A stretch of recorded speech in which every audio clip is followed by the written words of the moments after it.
Hi అండి. మార్చి 3వ తేదీన మంగళవారం నాడు అత్యంత శక్తివంతమైన పాల్గొన పౌర్ణమి మరియు చంద్రగ్రహణం ఏర్పడుతోంది. లక్ష్మీదేవి జన్మించిన ఈ పౌర్ణమి రోజున ఈ చిన్న దీపం వెలిగించి లక్ష్మీదేవిని పూజిస్తే చాలు మీ ఇంటి పేదరికం వెంటనే తొలగిపోయి అఖండ రాజయోగం పడుతుంది.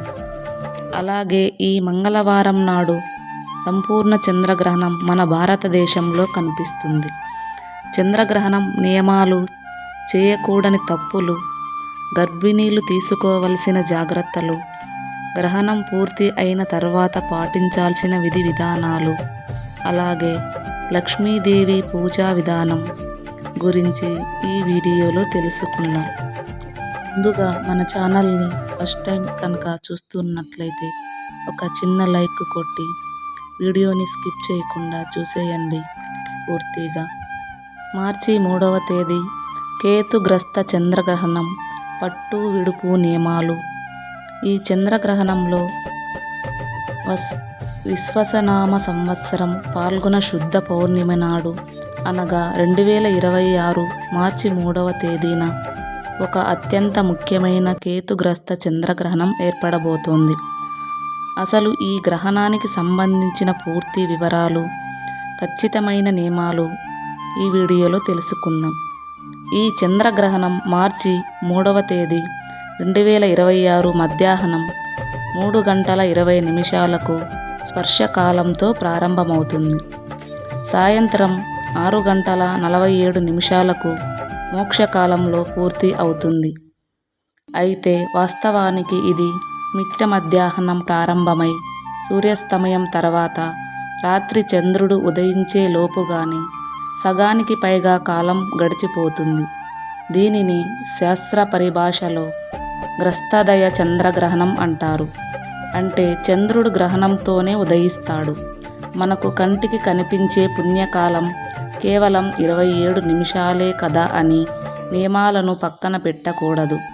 ధర్మశాస్త్ర నిర్ణయాన్ని అనుసరించి స్పర్శ ప్రారంభమైన మధ్యాహ్నం 3:20 నుండి గ్రహణం విడిచిపెట్టే 6:47 వరకు గ్రహణ నియమాలన్నీ ప్రతి ఒక్కరూ ఖచ్చితంగా పాటించి తీరాలి.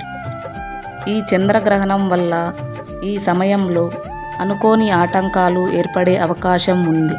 అందుకే ఈ గ్రహ సమయంలో భయపడకుండా, ఏ ఇబ్బంది రాకుండా ముందస్తు జాగ్రత్తలు, గ్రహణ శాంతి పరిహారాలు చేసుకొని తీరాలి. అప్పుడు ఏ దోషాలు ఉన్నా సులభంగా బయటపడవచ్చు. గ్రహణ సమయంలో ఆహారం తినకూడదు. పట్టు స్నానం, విడుపు స్నానం చేయాలి. ఇంటిని, పూజ గదిని శుభ్రం చేసుకోవాలి. గర్భిణీ స్త్రీలు, చిన్నపిల్లలు గ్రహణ సమయంలో బయటకు రాకుండా జాగ్రత్తగా చూసుకోవాలి. ముఖ్యంగా మన గుమ్మానికి కట్టిన మిరపకాయలు, నిమ్మకాయలు ఉంటే వాటిని గ్రహణం తర్వాత వెంటనే తీసివేసి కొత్తవి కట్టుకోవడం మంచిది. గ్రహణ సమయంలో దేవాలయాలన్నీ మూసేస్తారు కాబట్టి ఈ సమయంలో దీపారాధన చేయకూడదు. అలాగే ఈ గ్రహణ సమయంలో ఇల్లు ఊడవడం, ఇంట్లో ఉన్న చెత్తను బయట వేయడం చేయకూడదు. ముఖ్యంగా ఈ గ్రహణం రోజున పొరపాటున కూడా కొన్ని వస్తువులు కొనకండి.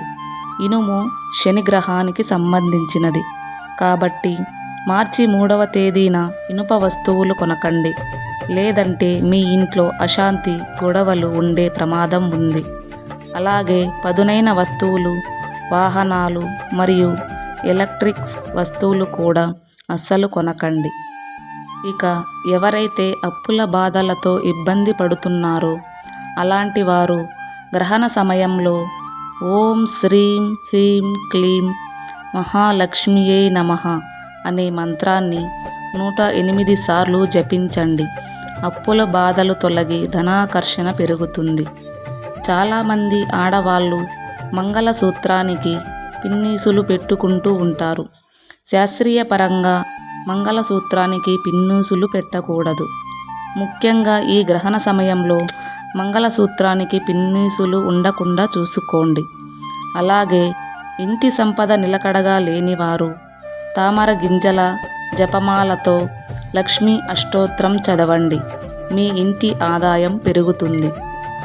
ఇక దీర్ఘకాలిక అనారోగ్య సమస్యలతో బాధపడుతున్న వారు గ్రహ సమయంలో మృత్యుంజయ మంత్రాన్ని జపించండి. అనారోగ్య సమస్యలు, మృత్యుంజయ దోషాలన్నీ తొలగిపోయి మీ ఆయుష్ పెరుగుతుంది. అలాగే గ్రహణ సమయంలో గాయత్రి మంత్రం చదివితే విశేషమైన పుణ్య ఫలితాలు కలుగుతాయి. ఇక గ్రహణం పూర్తి అయిన తర్వాత ముందుగా మీ ఇంటిని గుమ్మం పైన పసుపు నీళ్లు చిలకరించండి.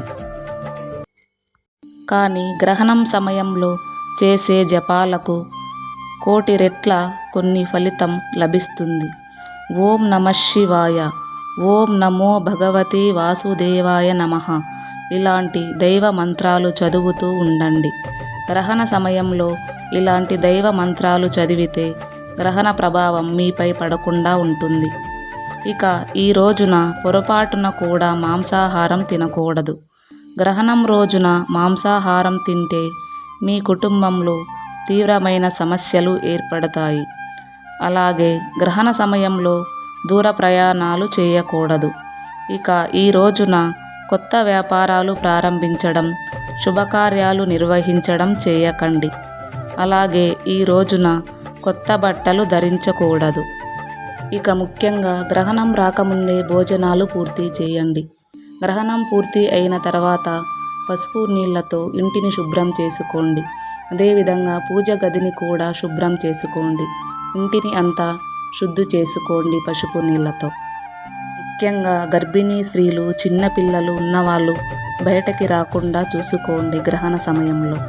కాబట్టి ఈ వీడియోలో చెప్పిన విధంగా తగిన జాగ్రత్తలు తీసుకోండి. గ్రహణానికి సంబంధించిన ఏమైనా సందేహాలు ఉంటే మీ ప్రశ్నలను కామెంట్ చేయండి. ఈ గ్రహణం గురించి నియమాలు తెలియని వారికి మన వీడియోని షేర్ చేయండి. నియమాలు ఖచ్చితంగా పాటించండి. గ్రహణ ప్రభావం మీపై పడకుండా చూసుకోండి. జాగ్రత్తగా ఉండండి. ఫస్ట్ టైం కనుక మన ఛానల్ చూస్తున్నట్లయితే సబ్స్క్రైబ్ చేసుకోండి. ఇంతవరకు మన వీడియోను చూసిన వారికి ధన్యవాదములు.